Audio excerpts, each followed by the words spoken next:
beloveds. Camera angle's just a little weird today, but I'm not going to mess with it. It's a beautiful sunny day out there. It's in the 40s, but the high's going to be like 71. So it's going to be a gorgeous day. And yeah, you want to talk about truth and beauty, but we're not here to talk about truth and beauty. We're actually moving to chapter 7, which is reality and illusion. So let's do the housekeeping first. And when I say housekeeping, all I mean is reminding you that we are Creative Life Spiritual Center. The website is creativelife.org. The constant contact email, you get 1 email a week, just tells you what's going on for the week and the month. And the hot links are hot. So, email info@creativelife.org. You get, like I said, 1 email a week. Unless something unusual happens. It's a real person doing it. Okay. And then we don't monetize the social medias. So what we ask you to do is go like, subscribe, share, follow, comment based on the platform. And that way it bumps us in the algorithms so more people see our stuff because we think we have good tools to share. Okay. That is the housekeeping. Now we are moving on to a new chapter. We are on chapter 7. We are almost halfway through because there are 15 chapters in here. So we're closing in on halfway through. Now I say that halfway through, but we're only this far into the book. So some of these later chapters must be pretty long. So yeah, but we are moving on into reality and illusion. Let me remind you that we have 4 voices. The farer, which is me and you. We're the ones on the journey. The scribe, who describes the situation. The voice the presence, which is the voice celestial. That is that still small inner voice that we're always listening for. And then the voice of the aged masters, but we haven't met that voice yet. So, yeah, that is where we are. All right. So chapter 7, reality and illusion. Oh, this is different. It starts with part 1. We're not even starting with a voice. We're starting with part 1. All right. Whew. Nice deep breath, right? Poetry. Truth bears no age, nor can the searcher trace one line of care, time chiseled on its face. Impersonal as justice, impassively it binds the false and sets the captive free. While blind illusion thrusts the truth apart and clasps the lie more fervently to its heart, man, self-deceived, is by himself bereft. When faith departs and only fear is left, antiquity, though graced with well-fringed stole and cassock, chasuble or priestly scroll, cannot compel life's law to serve the claims of superstition lit with candle flames.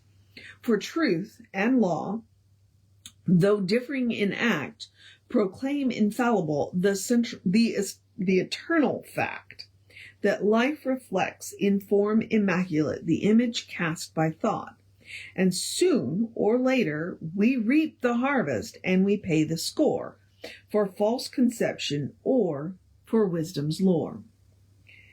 How often men have bowed the knee in prayer unto the God whom they projected there, or gods whom other men have claimed to find, and every worshipper doth see behind the idol's face what he believes he sees behind the idol's face. On bended knee he looks into a mirror, sees reflected what he in faith or unbelief projected.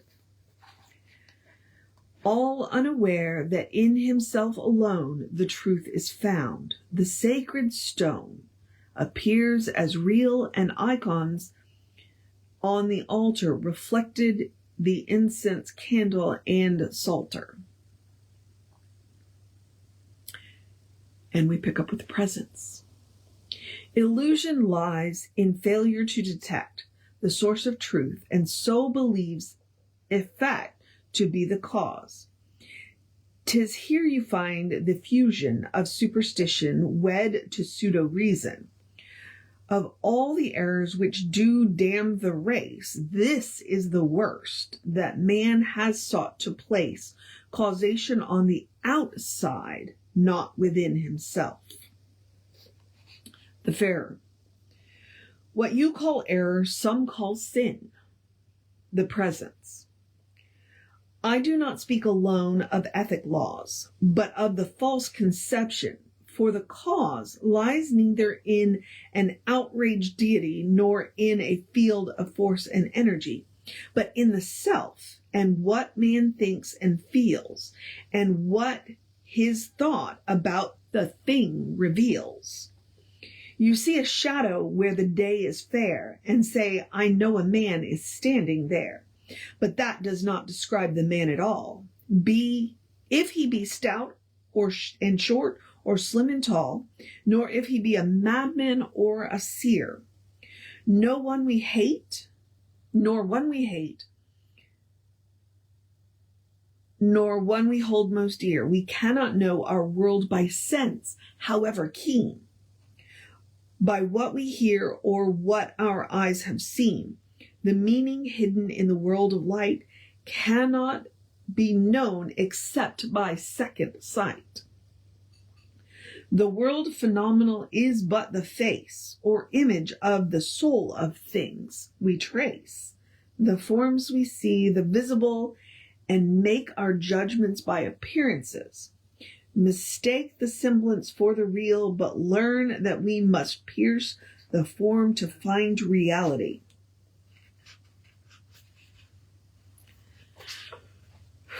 The Farer. How great thou art, O voice, how great thou art. I hear thy speech at last within my heart.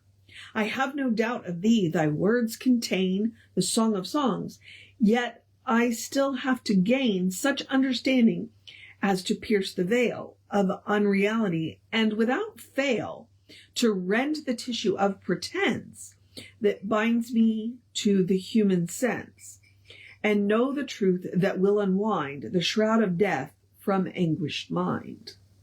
The Presence. Within yourself, the undiscovered truth lies hid in you, the very goal you seek. And though your quest should lead through lands afar, you will return and find the truth where you are.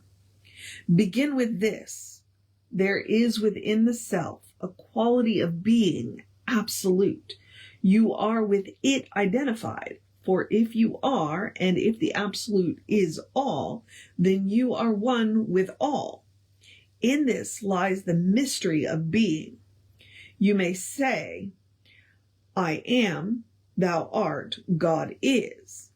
But that does not define the causeless cause, nor can it be defined, for to define is but to limit it.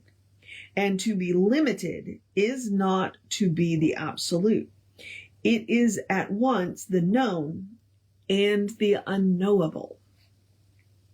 Do not despair, for though the mystery seems great, it is no greater than men find in their attempt to deal with time and space, and comprehend the galaxies that stretch out to infinity, although from them can be attained a partial concept of eternity. But let it rest. The finite has no need to comprehend the infinite. The finite has no need to comprehend the infinite. It is enough to know the absolute exists as source of all, and holds the universe intact and fills all space, and ever present is with all its power at every point, yet is not seen, not known, save that we feel assured by this. It is, and it is everywhere. Yet he who claims, I see it, is by himself deceived. What he has seen is his experience in individual and finite form. The absolute is not removed from time, yet is not time from space, yet is not space from energy, yet is not energy from ether. Yet is not ether, nor void, though itself is not the void. It can, perhaps, be best conceived in abstract terms, the elemental principle, to thus make real the bridge between the unknown and the known, the causeless cause from which proceeds all things, and minds, and movements, and all thought without an end. If then, as ancients said, it is everywhere, it is in man, in every age, in every faith, and in the minds of all the seers, this was the key to the unknown and otherwise unknowable. He knows who knows himself. The voice of man becomes the voice of God, and man is thus the inlet and the outlet to the one and only God, whom he can ever know. Man is the key. The voice of the sages become the voice of God to all the ages. The Wayfarer. I oft have heard the words, man, know thyself, yet truly found no meaning clear to me. The Presence. He knows himself who finds within himself the being who upholds the self, and knows him as the one supreme eternal being. The Wayfarer. Such concept of myself seems far too deep for me, but gladly would I welcome it, were it to open doors into the real, and give me the sight to penetrate the cloud of my unknowing, and bring to light the cause and cure of my own ignorance. For what I see seems real, and I do not discern between the false and true. My eyes behold the ever-moving forms that come and go, where ceaseless change of scene portrays to me the movement of some power, invisible, hid in mystery. Reality, it seems, is veiled through all creation. What is this veil? The Presence. No mist or cloud by God's design doth veil reality, but you, in ignorance of cause and of effects, give substance to the world of form and call it matter, thinking it to be a thing apart from mind because it has another name. And when you have conceived it thus, you hold yourself as subject to its laws, conditioned by a force extraneous to yourself, although your so-called matter is extended mind and is itself conditioned by your thought. For nothing can exist apart from it. There is no so-called thing. So free yourself from the illusions of your senses.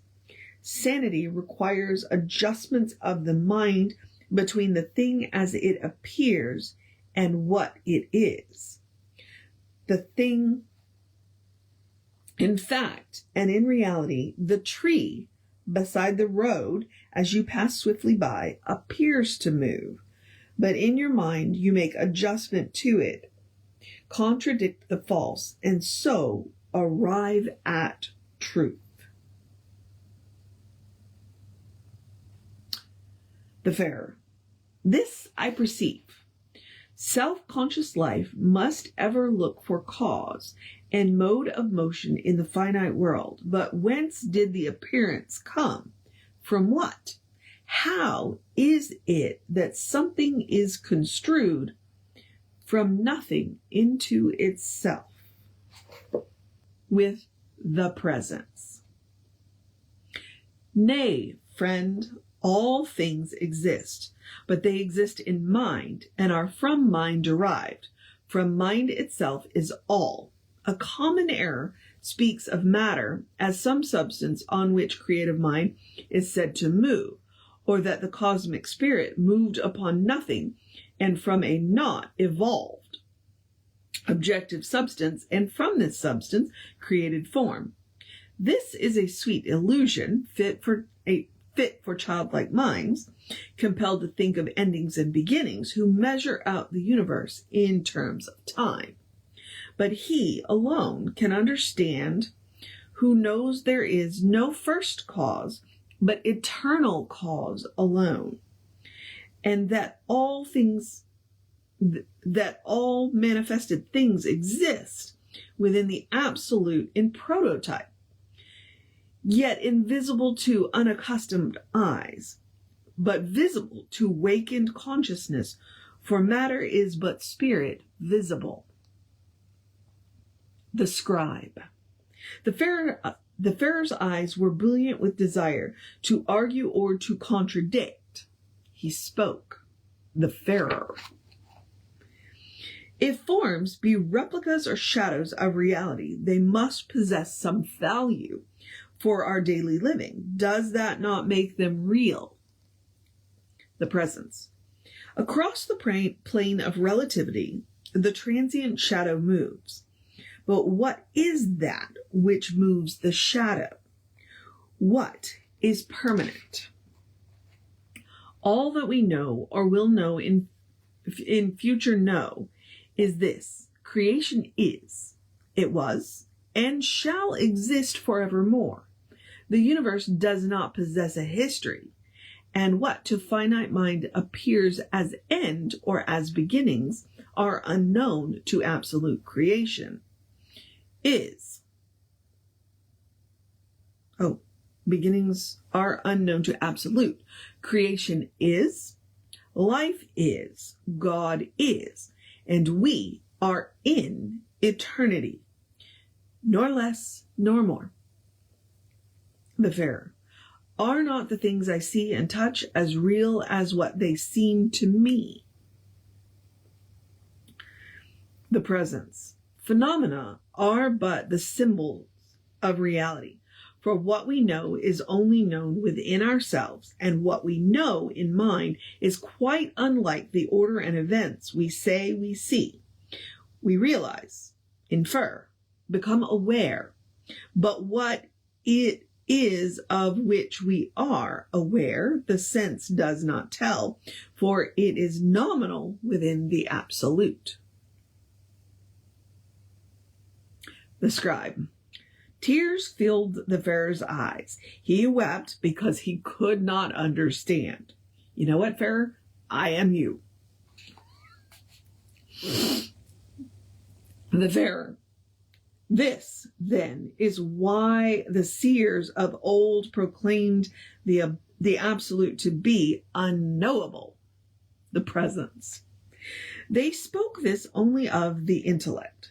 Yet even here they showed how understanding leads to wisdom that in turn will open doors through which the ardent soul can pass to find reality. The Pharaoh. I feel the chill of reason, cold as ice, that freezes all my veins. Is there no way by which a simple Pharaoh like myself can feel the warmth of verities, and by some inner knowing find assurance of the real and comprehend the nominal? The presence.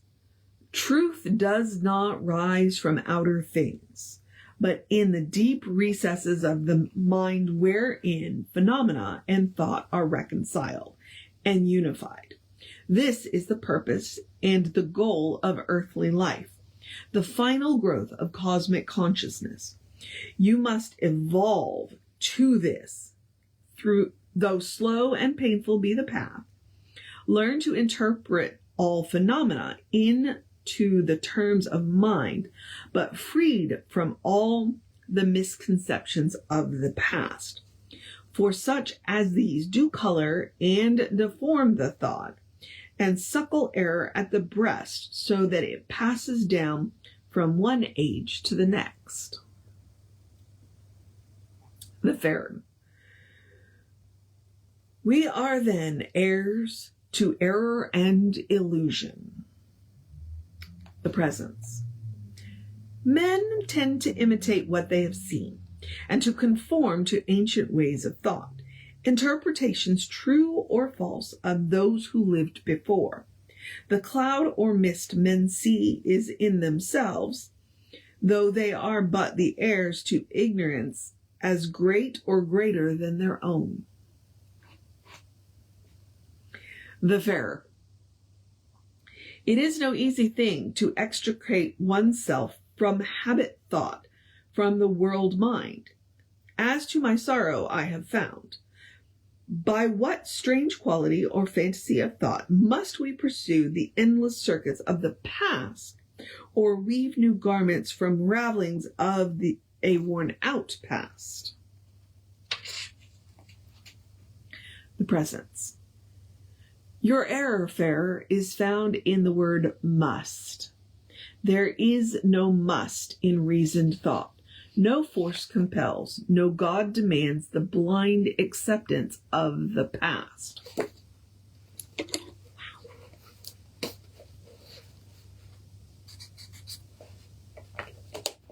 That deserves a wow. That deserves an out loud wow. The Pharaoh. Yet all events and all traditions seem unbroken links in one great, endless chain of ever-growing panoramic scenes that bear the record of the past and so impress themselves upon the mind that man cannot escape the dominance of ancient thoughts.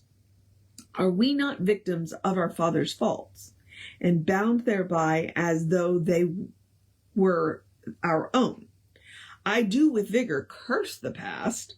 Oh, that some star of hope might shine for me from out the black abyss of the unknown and the unknowable. The Presence. Self-pity is illusion in itself, for it proclaims the inescapable. Woo! Smackdown! The Pharaoh. But I see that which you of purest mind do not perceive. By some strange inner light. Hang on. Just got a smackdown from the Pharaoh and now, or from the Presence, and now I'm confused. The Pharaoh. But I see that which you of purest mind do not perceive. By some strange inner sight, I view or seem to view a vast abyss or field of essences wherein the acts and thoughts and even forms of living things are so impressed upon a moving screen that past and present seem inscribed upon a cosmic memory. I see the beasts of prehistoric times, the slow advance of primate man, emerging from the clay.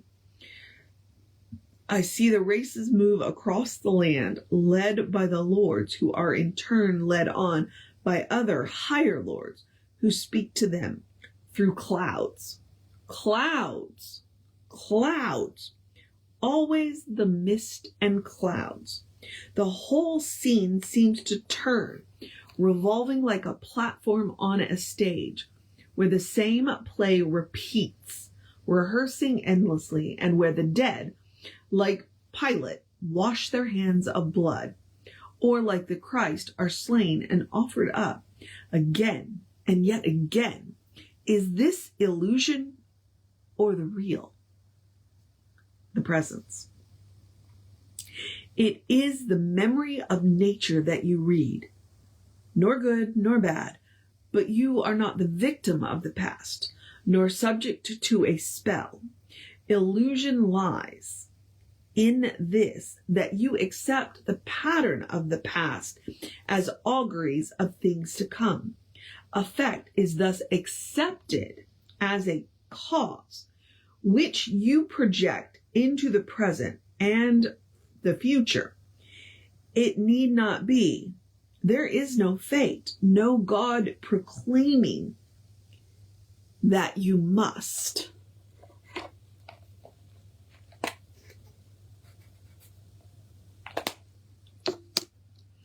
The Farer.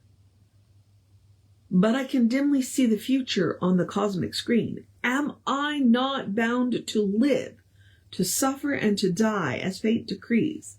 Am I not victim of the universe? The Presence.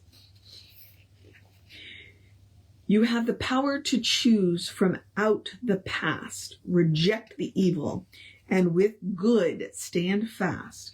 There are no barriers to him that knows, who knows, that all he seeks from spirit flows. In pure causation, perfect good exists, and he who faithfully persists in calling on the high source alone will find the kingdom and the throne. Illusion lies in this, that man accepts conditions as real, though they may be but consequence of antecedent thought, and can survive no longer if ideas be changed. The Farer. Why would celestial powers so hide the real that none can view the truth, that what they seem to see should be illusion? The Presence. This is not part of a creative plan. The growth of knowledge must depend upon man's own awakening to what he is. He learns to read the mind of God and to translate what he has read in terms of law or principles. The unseen cause itself must then await for man's awakening. The mask or mist that seems to cloud the truth is not on nature's face, but on our own. Someday, the eye will penetrate the mystery and will reveal there is, in fact, no mystery and no illusion. Then shall we find that what things are, but is but symbolic of reality which waits for our perception. The Farer. O glorious day, when shall I rouse from my long sleep and see the light of truth? My soul is anguished. I die to learn the meaning of it all. The Presence. Perhaps it is more simple than you think.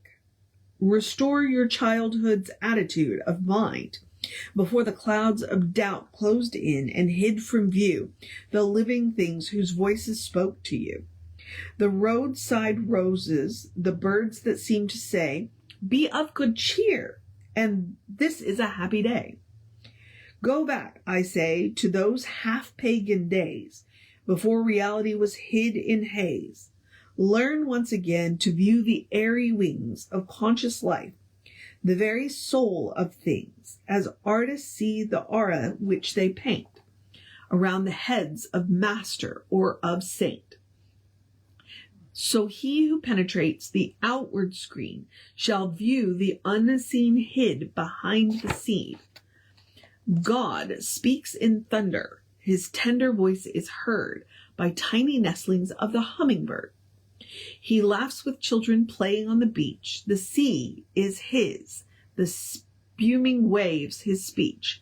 Behold him as the cosmic mother love in every mother's face that leans above the infant nursing at her ample breast. It is he who gives the child its rest. The whole wide world is whispering his name. He is the altar, offering, and flame. The Lord is present, the single and the whole. When least aware, he floods the seeking soul. The Farer. I have not been unmindful of the world, of things, and I have often seen behind the form some sentient spirit lurking, but it mocked at me and seemed to speak. We all are creatures bound to time. We flourish for a day and then fall into dust. None can escape his rendezvous with death. And even as he suckles at the breast, the babe is doomed, and in his sleep he but prepares himself for that long night which waits him at the end. The martin bell commingles with the curfew bell that tolls the passing of departed souls. To where and what, who knows? For who can know who does not know the whence? Such a negative Nelly. The presence. But have you not at times beheld another plane or sphere of consciousness behind the face of sense? The Farer. It brings no hope that I have seen the past in astral light, nor does it prove to me survival of the soul. I cannot tell what fantasy of mind unrolls a scroll, or if it be but vagrant images of flitting thought across an inner screen. What is illusion? What is fact? I ask myself. And more than this I seek to know. Am I the victim of relentless fate, that I can never know the real from the illusion, nor in fact if there be real at all? Am I so chained by ignorance that I must be a passive mirror which reflects unwittingly the phantom forms and faces of the past, and even thoughts that one time passed across the minds of those who lived and died so long ago? Or can it be that by some inner sight my mind has pierced the future and the past alike? If this be so, am I so bound by fate that I must endlessly review the screen, caught in events beyond my own control? Or is there still some freedom of mind that can transcend the written scroll and write a fairer one more close to my desire? The presence. Man's life would be a hell beyond the hell created by mythologies of old, or theocratic prophecies designed to drive the frightened souls to heaven, if he retained no power of choice or will to turn his eyes away from pictures that appall. He lives in happiness, whose eyes is fixed on with steadfast gaze upon the best he knows, and if his mind be full of love, he will attract some other best, set free from dwelling on the ugly and the false. The Farer. Ah, now you touch upon the problem that I face. What is this false, I pray of you? The Presence. With face turned towards the sun, no one can see the shadow cast behind. And when he who looks upon the beautiful will see the true, and the memory of nature must reflect as in a mirror all events alike, of present, past, and future, good or ill, portraying heaven or a hell, or both. This gloomy cloud or mist, reflected on the mirror mind, becomes the substance of a new creation. Since man has the stuff of which new hells are made, he makes a hell which will endure until he turns his eyes to view the good, the beautiful, and wise. And with this stuff he builds a paradise. The common mind, alas, does not perceive the real. To such a mind, things will exist as they appear to be, because it puts no strain upon the intellect. Convenience lies in seeing them as matter in itself. His knowledge, then, is knowledge of that which does not exist. To such a man, the seer is mad, unbalanced, living in a cloud. But when at length his own eyes are unstopped, he knows the cloud lies only in himself. Man is not victim of the universe. Let fall the seeds of thought, beloved friend, and they will germinate and grow until your world reflects the object of your will. The scribe. They parted then, but on a certain day communed once more, and on the farer's face a look of questioning. The farer. I pondered much upon your words, that man can build his word of insubstantial stuff. If such be true, could men long dead project their forms upon the screen of present time in our living world, becoming visible to us? The presence. There are no dead. No barriers exist between there and here. Among all faiths, the seers have taught a conscious contact made between that other world and this. He who deletes from the sacred scripts the heavenly visit would rend his faith apart. We are at times aware of that great cloud of witnesses, and even see them clothed in silver white. The farer. I would behold such visitants, and once I thought I heard a voice of one who died long, long ago. The presence.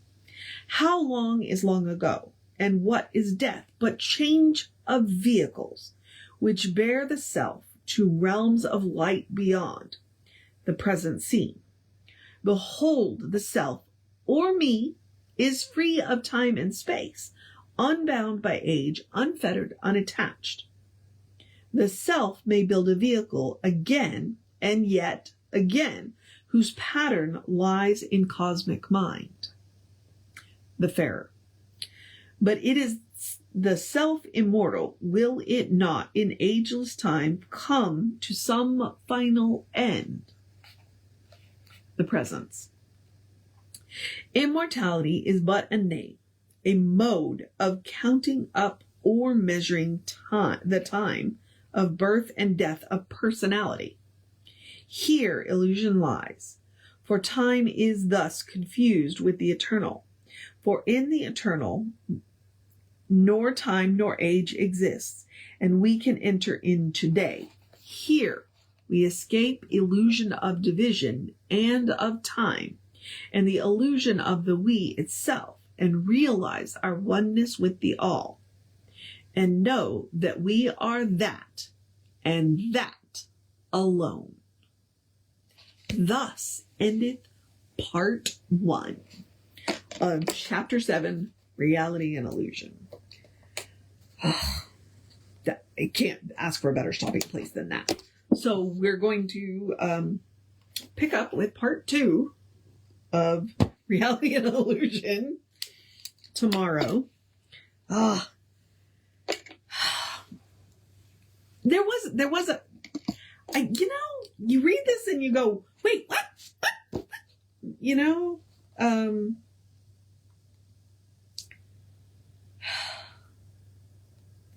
The fair really, it's like he almost gets it, and then he turns into this negative Nelly, and then he almost gets it, and then he turns into a negative Nelly. And he goes right, he references, they reference the allegory again, Plato's The Cave. With face turned towards the sun, no one can see the shadow cast behind. And he who looks upon the beautiful will see the true. That's what we build our world from. We build our world from what we see. And when we insist on looking at the ugly, we build our world from that. When we insist on looking at the good, we build our world from that. I think that's part of Jesus' teachings. Turn the other cheek. Like, change your perception. Change what you're looking at. Look for the good and praise it, and you'll have more of it. I don't know. All right. So there's that. And I may go ahead and leave because it looks like this is going to be a longer chapter. If he's going to do it in part 1 and part 2, I may do part 1 as 1 and part 2 as 2. And Reality and Illusion. So now I'm going to encourage you, because I don't know what else to say. I'm going to encourage you to have a great day, wondrous day, a fantastic day, a magical day, an enchanted day, a wonderful day, an awesome day, an amazing day, a take a break day, a get some rest day, a you deserve it day, a eat something good for you day, eat something good tasting day, a take a nap a day, a do what you got to do day, cuddle your fur babies day, drink plenty of water day, enjoy the weather day, open your windows day, because spring is springing down here, a good day, and if that is too much pressure, simply have a day. You learn enough, just as you are. You're a beloved expression of the divine.